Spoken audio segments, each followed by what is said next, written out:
നിയമം അറിയുന്ന ഒരു പണ്ഡിത സമൂഹത്തെ മാത്രമല്ല നാം ലക്ഷ്യമാക്കുന്നത്. നിയമസാക്ഷരത എന്നൊന്നുണ്ട്. നിയമത്തെപ്പറ്റിയുള്ളൊരു അവബോധം നമ്മുടെ സമൂഹത്തിനുണ്ടാവണം. നിയമം അനുസരിക്കുകയും അതോടൊപ്പം നിയമം നൽകുന്ന പരിരക്ഷ, അവകാശങ്ങളെപ്പറ്റി ബോധമുള്ളവരാവുകയും വേണം. ഇപ്പം നമ്മുടെ രാജ്യത്ത് ധാരാളം നിയമങ്ങളുണ്ട്. നിയമങ്ങൾ സുലഭം, നീതി വിരളം എന്ന് പറയാറുണ്ട്. നിയമങ്ങളുടെ നിയമം എന്ന് വിശേഷിപ്പിക്കാവുന്നത് ഭരണഘടനയാണ്, നമ്മുടെ രാജ്യത്തെ അടിസ്ഥാന നിയമം. ഭരണഘടനയുടെ പ്രഖ്യാപിത ലക്ഷ്യങ്ങൾ തന്നെ പ്രിയാമ്പിളിൽ വിവരിക്കുന്നുണ്ട്.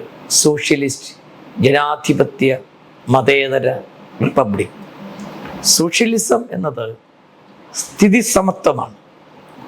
എല്ലാവരും ജനറ്റിക്കലി തുല്യരല്ല, സ്ഥിതിഭേദങ്ങളുണ്ട്. എന്നാൽ അവസരങ്ങളിൽ സമത്വം. ജനാധിപത്യം എന്നത് ഭരണ പങ്കാളിത്തമാണ്. എല്ലാവർക്കും ഭരണത്തിൽ പങ്കാളിത്തം കൊടുക്കുക എന്ന ഒരു വലിയ ആശയമാണ്.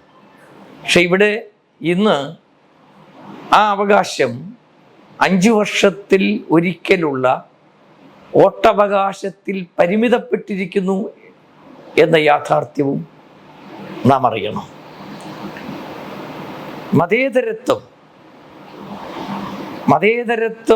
എന്നാൽ മത അധിഷ്ഠിതം എന്നർത്ഥമില്ല, മതനിഷേധമെന്നും അർത്ഥമില്ല. എല്ലാ മതങ്ങൾക്കും തുല്യ പ്രസക്തിയുള്ള രാജ്യം എന്നാണ് അതുകൊണ്ട് നാം വിവക്ഷിക്കേണ്ടത്.